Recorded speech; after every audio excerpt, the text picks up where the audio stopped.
Hello everyone, आज है 17 नवंबर और आज इस वीडियो में हम बात करने जा रहे हैं यस बैंक के बारे में। 19 रुपये पर आ चुका है। 9% का फॉल एक महीने में देखा है इसने, और एक साल में अगर आप देखोगे तो 4% का। लेकिन अगर आप हायर लेवल से कंपेयर करोगे, जो कि 32 रुपये पर गया था ये, और लगातार फॉल है, और देखा जाए तो सबसे लोवेस्ट प्राइस पे ट्रेड कर रहा है पिछले एक साल के। 32 रुपये से गिर कर ये नीचे आया है। ऑलमोस्ट अगर हम देखें तो ये जो शेयर है ये 40% का फॉल दिखा चुका है। इतनी भयंकर गिरावट है। बात करेंगे वीडियो में कि यस बैंक में आखिर चल क्या रहा है, क्योंकि देखो लगातार खबरें आ रही थी इस कंपनी में एसबीआई, इसके अलावा बाकी जो बैंक्स हैं उनकी हिस्सा बेचने को लेकर, किसी बड़े प्लेयर के आने को लेकर लगातार खबरें आ रही थी।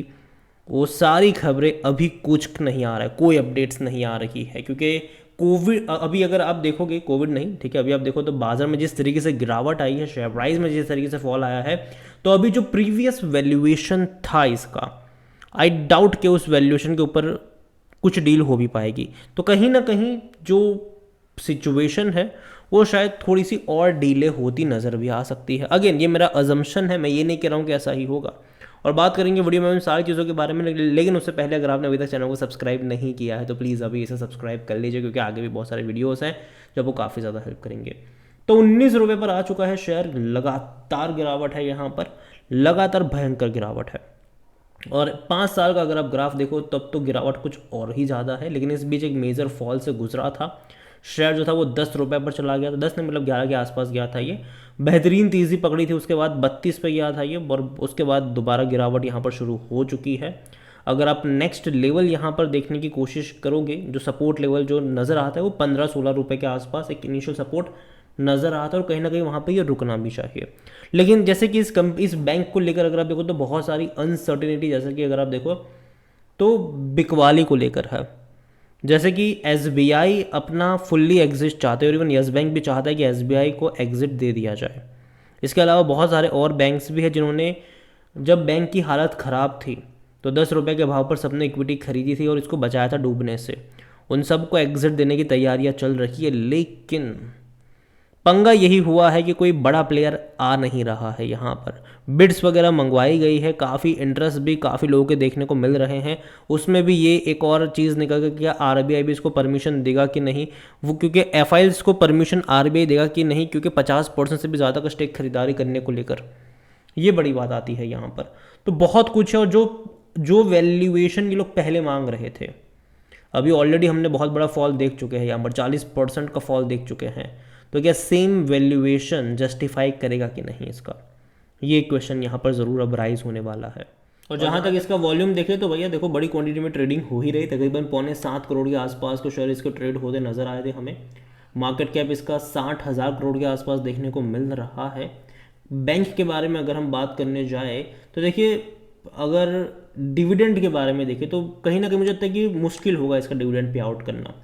रीज़न यह है कि बहुत सारे शेयर्स की डंपिंग हुई है यहाँ पर। डंपिंग से मतलब यह है कि जब बैंक दिक्कत में था तो 10 रुपये के भाव पर इक्विटी यहाँ पर इश्यू करी थी, कई सारे बैंक्स ने पैसा लगाया था, 10,000 करोड़ रुपये रेज हुए थे, मतलब 1,000 करोड़ की इक्विटी, समझ रहे हो, 1,000 करोड़ नए शेयर जोड़े गए यहाँ पर। उसके बाद एफपीओ के जरिए पैसा रेज करा, तकरीबन 12-13 रुपये के भाव पर पैसा रेज करा, 15,000 करोड़ रुपये रेज करे, 1,200 करोड़ रुपये और इन्फ्यूज़ करे गए यहाँ पर ऑलमोस्ट। तो समझ रहे हो कि 2,200 करोड़ रुपये इन्फ्यूज़ करे गए, पहले के एग्जिस्टिंग तो थे ही। तो अगर पर शेयर 1 रुपया भी अगर इनको देना होगा तो बहुत सारे शेयर्स, तो बहुत सारा पैसा देना पड़ जाएगा। तो अगर डिविडेंड पे आउट भी करेगा तो वो मुश्किल से 10 पैसा 20 पैसा का होगा, उससे ज़्यादा का मैं एक्सपेक्ट नहीं कर रहा हूँ यहाँ पर इनिशियल बेसिस पे। हालांकि अभी तो वो नहीं करेगा, अभी तो डेफिनेटली बैंक को बड़ा सा पैसा चाहिए, एक कहते हैं ना कि भैया मुश्किल सिचुएशन में तैयार होने के लिए। तो जहाँ तक मुझे लगता है कि डिविडेंड पे आउट यहाँ पर नहीं होने वाला है, अगर होगा तो आपको लंबा इंतज़ार करना पड़ेगा उसके लिए। और जहाँ तक वैल्यूएशन के बारे में देखें तो जो पी रेशियो है वो 33 से 34 का है, जो कि महंगा तो है। महंगा देखो, देखने में शेयर आपको अगर आप देखो तो 19 रुपये देखने में बहुत सस्ता लगता है। यस, 19 रुपये का शेयर है ये। एक टाइम 400 का था, लेकिन अगेन कहता हूँ 400 के हिसाब से अगर आप देख रहे हो तो जब 400 का शेयर था तब इसका मार्केट कैप 90,000 करोड़ का था। अभी 19 का है तो मार्केट कैप 60,000 करोड़ का है। तो मार्केट कैप में फ़र्क पड़ा है, लेकिन जितना उतना नहीं जितना ज़्यादा फ़र्क शेयर प्राइस में पड़ चुका है। रीज़न यह है कि बहुत सारा शेयर्स नए जोड़े गए, जिसके चलते मार्केट कैप भले ही इसका उतना ज़्यादा मतलब ज़्यादा ना घटा, लेकिन शेयर प्राइस घट जाता है उसके चलते, डंपिंग कह लो आप उसको। यहाँ पर अभी भी महंगा है इसका वैल्यूशन के हिसाब से, अगर आप देखोगे तो पी रेशो के हिसाब से अगर आप देखते हो तो। फाइनेंशियल्स अगर हम देखो, इसका पी रेशो तभी एडजस्ट होगा जब इसके नंबर्स लगातार अच्छे आना शुरू हो जाएंगे, जब लगातार इनके रेवेन्यू प्रॉफिट्स में आपको एक तेज़ी देखने को मिल जाएगी। यहाँ पर इनके लास्ट क्वार्टर के नंबर रेवेन्यू वाइज बहुत अच्छे थे, इवन प्रॉफिट वाइज बहुत अच्छे थे। मैं पिछले 3 क्वार्टर के नंबर मेरे हिसाब से बहुत अच्छे आए हैं इनके। आने वाले क्वार्टर देखने रहेंगे कि वो कैसे आते, लेकिन ऐसे ही स्ट्रीक इनको मेंटेन करनी पड़ेगी, ऐसे ही लगातार क्वार्टर ऑन क्वार्टर परफॉर्मेंस इनको अच्छा दिखाना पड़ेगा। ऐसा नहीं चलेगा कि किसी एक क्वार्टर में इनका रेवेन्यू कम हो गया या फिर प्रॉफिट कम हो गया, वो भी पिछले क्वार्टर के मुकाबले, वो भी नहीं चलना चाहिए यहाँ पर। यहाँ से लगातार क्वार्टर ऑन क्वार्टर भी ग्रोथ दिखनी चाहिए।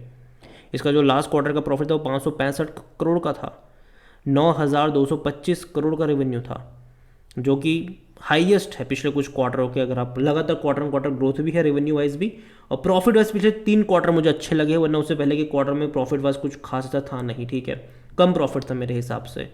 लेकिन पिछले 3 क्वार्टर अच्छे हैं, लेकिन अभी भी और बड़े प्रॉफिट्स इनको क्लॉक करने पड़ेंगे, अभी भी इनके मार्जिन में और ज़्यादा इंप्रूवमेंट दिखना चाहिए, और जब तक वो नहीं आता थोड़ा बहुत संभल के रहिएगा। जहाँ तक शेयर होल्डिंग के बारे में बात की, तो प्रमोटर की जो होल्डिंग है वो यहाँ पर थे राणा कपूर एंड फैमिली, वो निकल ली है।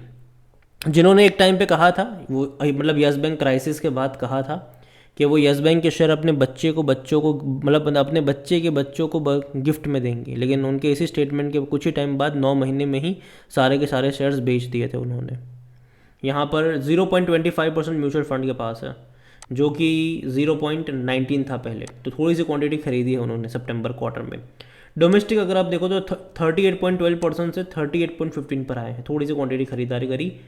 और एफ ने हल्की सी बिकवाली करी, 27.07 से 27%, मतलब कोई उतना बहुत ज़्यादा चेंज यहाँ पर आया नहीं है सितंबर क्वार्टर में, लेकिन हाँ शेयर प्राइस ज़रूर गिरा है।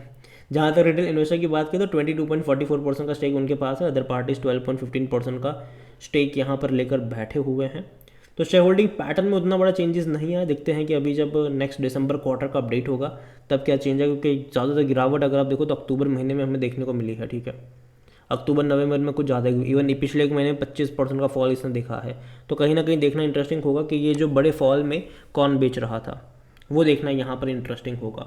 ओवरऑल देखो यस बैंक को लेकर जैसे कि मैंने कहा कि बहुत सारी अनसर्टेनिटी यहाँ पर है, उसके चलते कहीं ना कहीं इसका जो फाइनल आउटकम प्रिडिक्ट करना मुश्किल है, लेकिन जहाँ तक मुझे लगता है कि लॉन्ग टर्म के लिहाज से देखा जाए तो बर्बाद होने वाला बैंक ये नहीं लगता है। बस दिक्कत यहाँ पर यही आने वाली है कि SBI को भैया एग्जिट कब मिलेगा, बाकी बैंकों का एग्जिट कब मिलेगा, अगर नहीं मिलेगा तो क्या वो ओपन मार्केट में बेचेंगे कि नहीं, क्या करेंगे, ये कोई नहीं जानता है।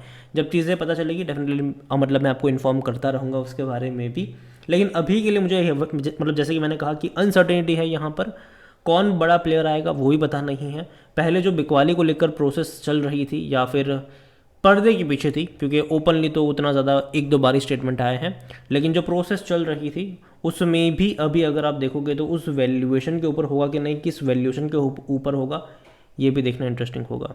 तो चीज़ें यस बैंक के लिए मैं इतना ही कहूँगी, जब तक चीज़ें सेटल नहीं हो जाती दूर बैठो, तमाशा देखो और वेट एंड वॉच की ही मैं यहाँ पर बात करूँगा यस बैंक को लेकर। और देखिए अगेन ये मेरा पर्सनल ओपिनियन है, ठीक है, कोई भी इन्वेस्टमेंट एडवाइस नहीं है ये, इसलिए खरीदारी बिकवाली करने से पहले थोड़ा सा संभल जरूर जाइएगा। जहाँ तक मुझे लगता है कि 15-16 रुपये का लेवल जो है वो एक इनिशियल सपोर्ट के तौर पर काम कर सकता है।